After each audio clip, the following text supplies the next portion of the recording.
नमस्कार साथियों, कैसे हो आप सभी। एक बार फिर से आपके अपने परिवार स्टडी 24 में हार्दिक स्वागत करता हूं। उम्मीद करता हूं आप सभी लोग अच्छे होंगे, मस्त होंगे, स्वस्थ होंगे। तो चलिए दोस्तों, शुरू करते हैं आज का पहला सेशन, जो कि केवीएस पीआरटी 2023 में जो वैकेंसी आया है, एक ह्यूज वैकेंसी आप कह सकते हैं। इसके बारे में हम डिस्कशन करेंगे और इसके क्लास 1 आज आज से ही शुरू कर देंगे। ठीक है जी, ठीक है। तो चलिए शुरू करते हैं आज का पहला क्लास। Let's begin. ये देखिए दोस्तों, आपके लिए लाए हैं हम पार्ट 1, जो कि 2017 में जो क्वेश्चन पेपर आया था, प्रीवियस पीओ का क्वेश्चन ये है आपके लिए। सो इसके बारे में हम डिस्कशन करेंगे। इसके पहले हम बता दे रहे हैं कि इसके पहले जो वैकेंसी आया था उससे इस वैकेंसी को अगर कंपेयर करेंगे तो ये ज़्यादा वैकेंसी आया है। इसके लिए हम अच्छे से तैयारी करेंगे। सो पहले हम देखेंगे किस तरह के इंग्लिश के पेपर में किस तरह के क्वेश्चन आया था। Okay, so let's see. Direction 1 to 3. Each of the following sentences has been divided into 4 parts. That is 1, 2, 3 and 4. There is an error in one of these parts. Identify the parts which has an error. Okay. So यहाँ पर देखिए, पहले option में है please put away the candle before you leave the room. Okay, so ये क्या बता रहा है? कैंडल को आप बुझा दीजिए। किससे पहले? कि आप रूम को छोड़ने से पहले कैंडल को बुझा दीजिए।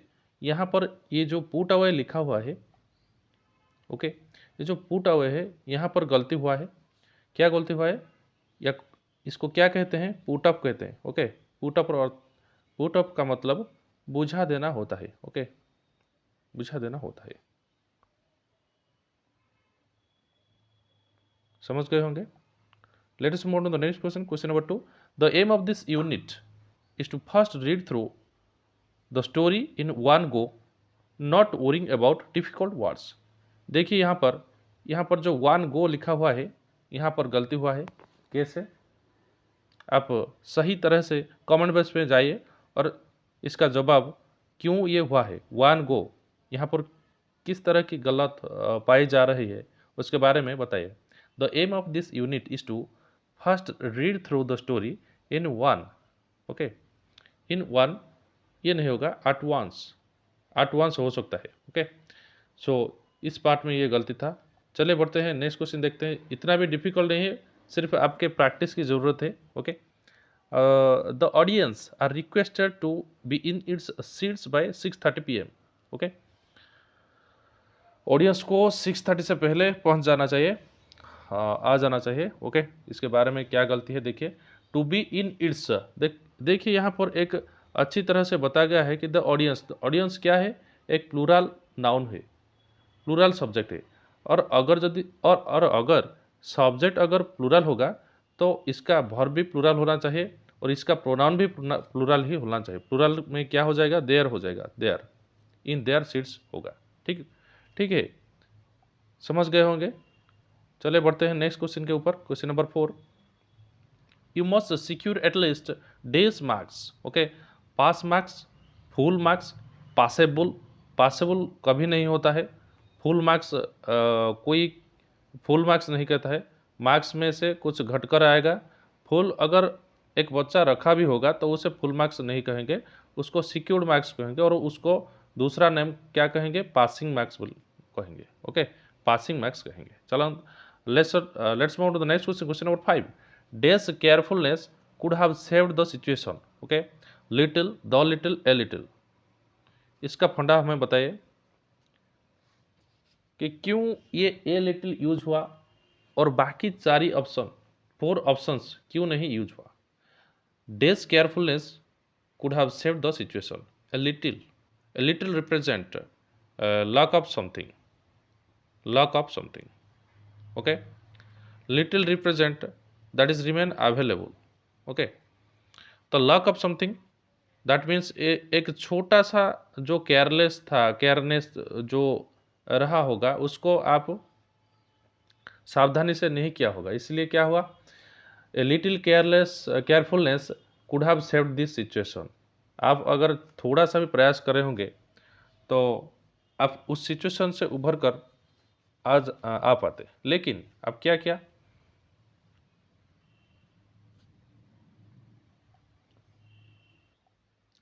लेकिन आप थोड़ा सा प्रयास नहीं करके क्या क्या आपने आपने उस सिचुएशन को फेस नहीं कर पाया, ठीक है। So a little carefulness could have saved the situation. थोड़ा सा आप केयरफुल हो जाते तो ये सिचुएशन को आप पार कर जाते। ओके, चले बढ़ते हैं next question, question number 6 to 7। Direction from each of group of words choose the which choose one which can be substituted for the given definition. A small shop that sells fashionable clothes, cosmetics, etc. are called as boutique. Okay, क्या कहेंगे इसको? इसको boutique कहेंगे। इसका pronounce भी याद रखिए, BOUTIQUE। इसको हम बटिक कहेंगे। बटिक क्या है? एक फैशनेबल क्लॉथेस है, एक शॉप है जहाँ पर आपको सिर्फ और सिर्फ फैशनेबल क्लॉथेस ही मिलेगा, इसके बाद दूसरा कोई क्लॉथेस नहीं मिलेगा, ठीक है। Question number 7। Yearly celebration of a date और एन इवेंट, उसको एनिवर्सरी कहते हैं। आप सुने होंगे, आप देखें भी होंगे कि कैसे हस्बैंड और वाइफ अपने सालगिरह, शादी का सालगिरह मनाते हैं। उसको अब क्या कहेंगे? एनिवर्सरी कहेंगे। उसके उसमें केक भी कटता है। Okay, let us move to the next question, question number 8। What is the question number 8? Let's सी।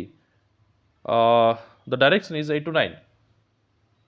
तो लगभग यहाँ पर दो क्वेश्चन में एक डायरेक्शन दिया होगा। Choose the word which is closest to the opposite meaning of the underline word in each of the sentences. Question number 8। So यहाँ पर जो अंडरलाइन के वर्ड दिया गया है, इसका मतलब आपको बताना है। ओके, इसका मतलब आप कहेंगे। So question number 8।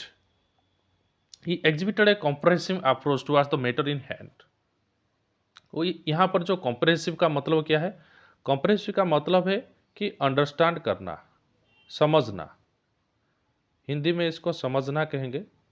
ओके, समझना। लेकिन इसका आप opposite word towards the matter, opposite word पूछा है तो कॉम्प्रेशन, अंडरस्टैंड करना, समझना का अपोजिट क्या हो जाएगा? सुपरफिशियल, जो कि कॉम्प्लिकेटेड को, कॉम्प्लिकेटेड इसका सिनोनिम कॉम्प्लिकेटेड भी हो सकता है। ओके, अगर ऑप्शन में कॉम्प्लिकेटेड भी होगा तो भी इसका आंसर सही होगा। तो superficial is the right answer. Let us move to the next question, question number 9। The offer will prove a great boon to me, blemish, curse, trouble, misfortune. Boon, boon का अर्थ है फॉर्च्यून। ओके, बोन का अर्थ है Fortune. Fortune माने, Fortune माने कि luck, उसको लक भी कह सकते हैं, भाग्य, सौभाग्य कह सकते हैं। उस सौभाग्य का ऑपोजिट है दुर्भाग्य। ओके, जिसको हम कर्स कहेंगे या फिर अभिशाप बोले कहेंगे। अभिशाप भी कह सकते हैं, अभिशाप। ओके, उसको आप अभिशाप भी कह सकते हैं। Any doubt? No doubt. Next question, question number 10। Direction is choose the options which best express the meaning of the each of underline idiom और फ्रेजेस। ओके, इस अंडरलाइन किया हुआ इडियम और फ्रेजेस को देखिए, इसका मीनिंग आप बताइए। When he was interrogated by the police officer, he looked blank. Looked blank का मतलब क्या है? Was furious, showed no feelings or understanding, had no energy, grew pale. ये एक कलर है। पेल का मीनिंग एक कलर है जो कि फीका, इसको फीका कह सकते हैं। ओके, उसका मुंह फीका पड़ गया, या फिर वो भयभीत हो गया, या फिर उसके चेहरे में कोई फीलिंग नहीं था, या उसका एनर्जी नहीं था। क्या हो जाएगा राइट आंसर? जल्दी बताइए। When he was interrogated by the police, इंट्रोगेटेड का मतलब क्या है ना? इंट्रोगेट का मीनिंग ये है कि किसी को क्वेश्चन, किसको सवाल करना, किसको सवाल करना या फिर क्वेश्चन पूछना, उसको इंट्रोगेट कहते हैं। जब पुलिस किसी थीफ या किसी ऑफिसर, एक व्यक्ति को क्वेश्चन या सवाल करता है तो उसका चेहरा क्या हो जाता है? शोड नो फीलिंग्स और अंडरस्टैंडिंग, माने क्वेश्चन का मतलब ही वो नहीं समझ पाया, इसलिए लुक्ड ब्लैंक। लुक्ड ब्लैंक का मतलब क्या है?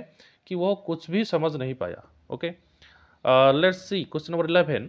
आई कैंट मेक हेड और tail of your story. Okay, इसका मीनिंग है, हेड और टेल का मतलब क्या है आप बताइए।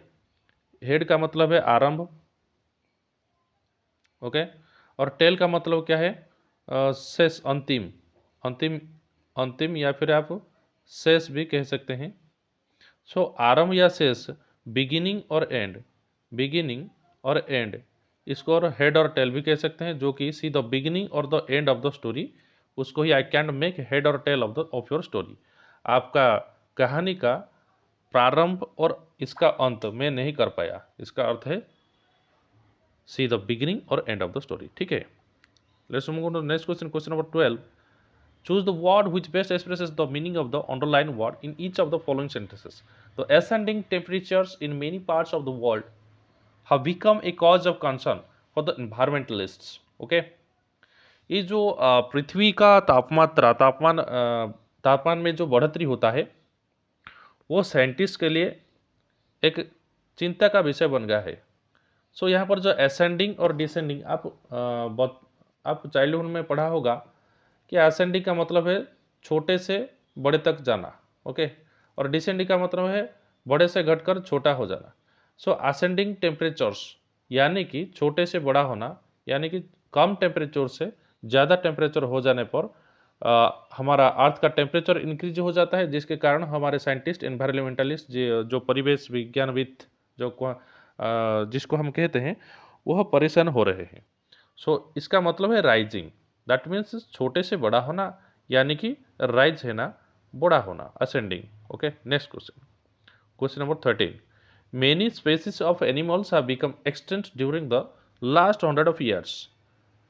What is the meaning of extinct? Extinct means no existence, जिसका कोई अस्तित्व नहीं है। ओके, जिसका कोई अस्तित्व आप ढूंढ ही नहीं सकते, यानी कि वो हमारे दुनिया से लुप्त हो गए हैं। लुप्त भी कह सकते हैं आप इसको, लुप्त। ओके, वैनिश भी कह सकते हैं, vanished. Okay, that means no existence, that is known as extinct. Next question, question number 14 और 15। In each of the following groups of the words only one word is correctly spelled, identify the correct word. Mathematics, mathematics, mathematics, mathematics. What is the correct pronunciation of mathematics? We know that M-A-T-H-E, M-A-T-I-C-S. Where is the option? Yes, friends. Option number 3 is the right answer. M-A-T-H-E, M-A-T-I-C-S. Correct pronunciation. Next question. Lieutenant. Lieutenant का pronounce क्या होगा? यानी कि पहले इसका L-I-U-T-I, लूटी, N-A-N-T, lieutenant। इस तरह से आप याद कीजिए, L-I-U-T-I, ल्यूटी, N-A-N-T, lieutenant। Okay, next question, question number 16। Yes, ये क्या हिंदी में दिया हुआ है, देखेंगे आगे क्या है। क्वेश्चन नंबर 16, अच्छा, क्वेश्चन नंबर 16 से ये पूछा है आपका हिंदी के बारे में। गणेश घर पहुंच चुका है। इस वाक्य में काल के विभक्ति विभिन्न विकल्पों में से सही विकल्प को चुनिए।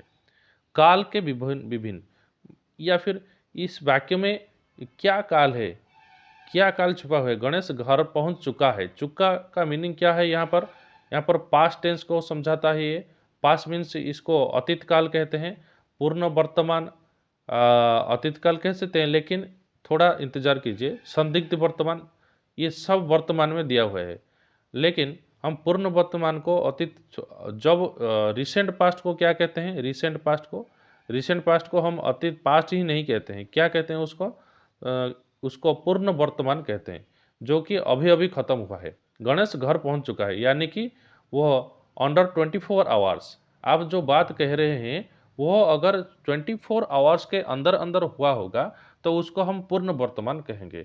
यानी कि यहाँ पर गणेश 24 घंटा नहीं हुआ है जो कि घर पहुंच चुका है। ओके, तो उसका अगर आप कह सकते हैं उसका घर जहाँ से वो गया, ओके, उसका घर वहाँ से 2 घंटे की दूरी पर है, तो वो 2 घंटे में पहुँच जाएगा, उसको 24 घंटे की ज़रूरत ही नहीं है। तो उस दिन, जो दिन आप ये वाक्य बोलेंगे उसको हम पूर्ण वर्तमान ही कहेंगे। ठीक है, let's see question number 17। Yamuna शब्द के पर्यायवाची नीचे दिए गए हैं, उनमें से एक विकल्प गलत है, यानी कि 4 विकल्पों में से एक गलत है। इस तरह के सवाल भी पूछे जाते हैं, थोड़ा क्रिटिकल है। आप हिंदी का लूसेंट, ओके, मैं आपको सजेस्ट कर रहा हूँ, हिंदी का लूसेंट बुक आप खरीदिए, उसको अच्छी तरह से पढ़िए, नहीं तो थोड़ा गड़बड़ हो जाएगा, हिंदी में मार्क नहीं आएगा। ओके, सो यमुना शब्द के पर्यायवाची शब्द नीचे दिए गए हैं। कालिंदी नहीं होगा, कृष्णा हो सकता है, कंदिल हो सकता है, सूर्यसुता। ये सब कृष्णा, कंदिल, सूर्यसुता उसके सिनोनिम्स हैं यमुना के। Okay, let's C next question, question number 18। दिए गए वाक्यों में से एक वाक्य अशुद्ध है, उस वाक्य की पहचान कीजिए। कुंदन सुंदर लगती है, भारत की सोना विजित हुई, विभा मुझसे प्यार करती है, राकेश अच्छा लड़का है। सो इसके अशुद्ध, भारत की सेना विजित हुई। विजित, विजित कह सकते हैं इसको, विजित नहीं कहेंगे, क्या कहेंगे इसको, भारत की सेना विजय, विजय कहेंगे। ओके, ये विजय होगा, विजित नहीं हो सकता, विजय होगा। ओके, इसका सही आंसर विजय होगा। सो यहाँ पर गलती है, इस यहाँ पर ही अशुद्ध है। Next question, question number 19। नीचे दिए गए विकल्पों में से किस विकल्प में अवा प्रत्यय नहीं आया है, उसकी पहचान कीजिए। लावा, दिखावा, चढ़ावा, बुलावा। देखिए यहाँ पर हम संधि करेंगे, इसको अगर संधि करेंगे तो अच्छी तरह से समझ सकते हैं। दिखावा, देख, देख, ओके, देख जुक्त अवा, दिखावा। उसी तरह चढ़ जुक्त अवा, चढ़ावा। उसी तरह भूल जुक्त अवा, भुलावा।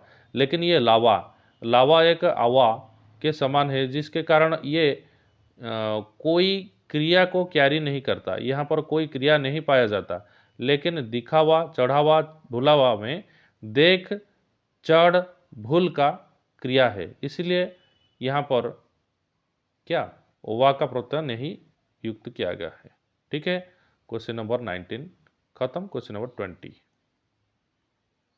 Where is question number 20? Let's see friends, yes there it is. अकल चकराना मुहावरे का अर्थ निम्न में से विकल्पों में से क्या चुनिए। देखिए आपके मुहावरे या फिर इडियम या फ्रेजेस कह सकते हैं इसको इंग्लिश में, मुहावरे और सिनोनिम एंड एंटोनिम से मिलकर ये 5 क्वेश्चन अब तक पूछे गए हैं। इसलिए आपको मैं बता रहा हूँ कि आप अत्यधिक विलंब नहीं करके आप क्या करेंगे, अब आज भी ऑर्डर कर दीजिए ऑनलाइन में लूसेंट का हिंदी, उसका ग्रामर अच्छी तरह से पढ़िए। एक एक मार्क भी इम्पोर्टेंट है आपके KVS निकालने के लिए। ठीक है, लेट्स सी। तो इसका अर्थ है कुछ समझ में नहीं आना, अकल चकराना, या फिर आप कह सकते हैं आपके अकल में कुछ नहीं घुसा, आप कुछ समझ ही नहीं पाए, उसको कहते हैं कुछ समझ में नहीं आना, अकल चकराना। Okay, let's see the next question. निम्नलिखित विकल्पों में से कौन से विकल्प की वर्तनी शुद्ध है, या फिर अनुभूत, न में हर्षो, भ में दीर्घो, त में हर्षई, या फिर अनुभूति। ये तो सरासर गलत है, अनुभूति कुछ वार्ड ही नहीं होता। अनुभूति दोनों में दीर्घो है, ये नहीं हो सकता। अनुभूति यहाँ में भी दीर्घो है, अनुभूति नहीं हो सकता। तो ये ही आप ऑप्शन को अगर काट देंगे तो ये ऑप्शन बच जाता है, जो कि न में हर्षो होगा एंड भ में दीर्घो होगा, त में हर्षो होगा।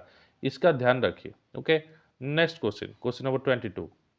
जो एक स्थान से दूसरे स्थान पर न लाया जा सके, इस वाक्य के लिए एक शब्द नीचे दिए गए विकल्पों में से चुनिए। स्थानीय, स्थितीय, स्थूल, स्थावर। जो एक जगह से दूसरे जगह डिस्प्लेसमेंट नहीं होता या फिर उसको मूव नहीं कर सकते, हम उसको क्या कहेंगे, स्थावर कहेंगे। स्थावर मान परमानेंट, इसको हम परमानेंट भी कह सकते हैं इंग्लिश में।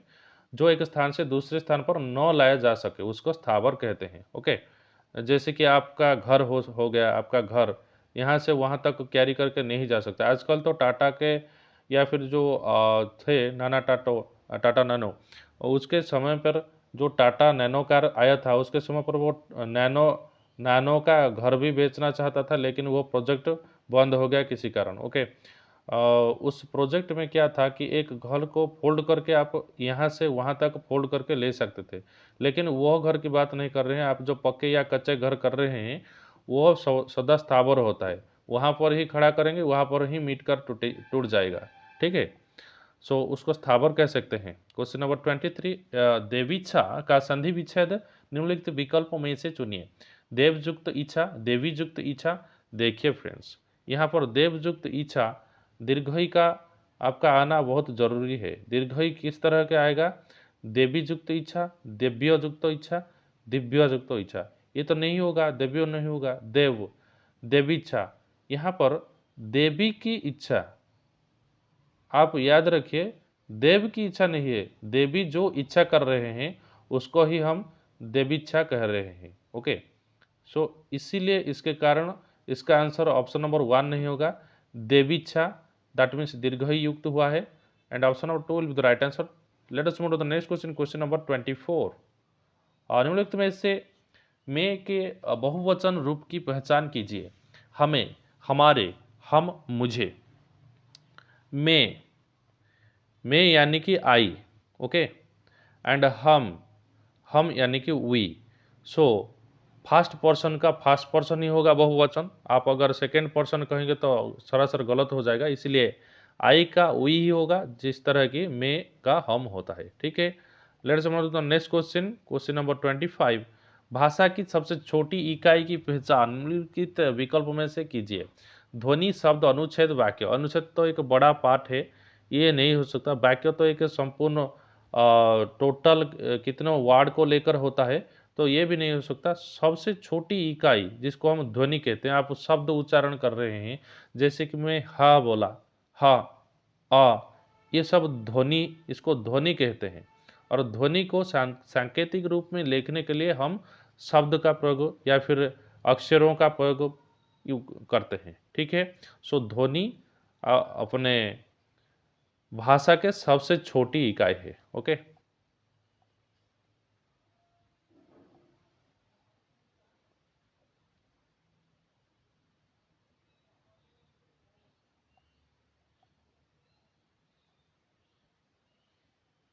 सो फ्रेंड्स आज के लिए इतना ही, लेकिन उसके आगे हम बहुत सारा क्लास लेके आएंगे। आपके रिक्वेस्ट करने से ही हम उतना क्लास ला पाएंगे, क्योंकि आपका प्यार ही हमें ये सब वीडियो बनाने में हेल्पफुल करता है।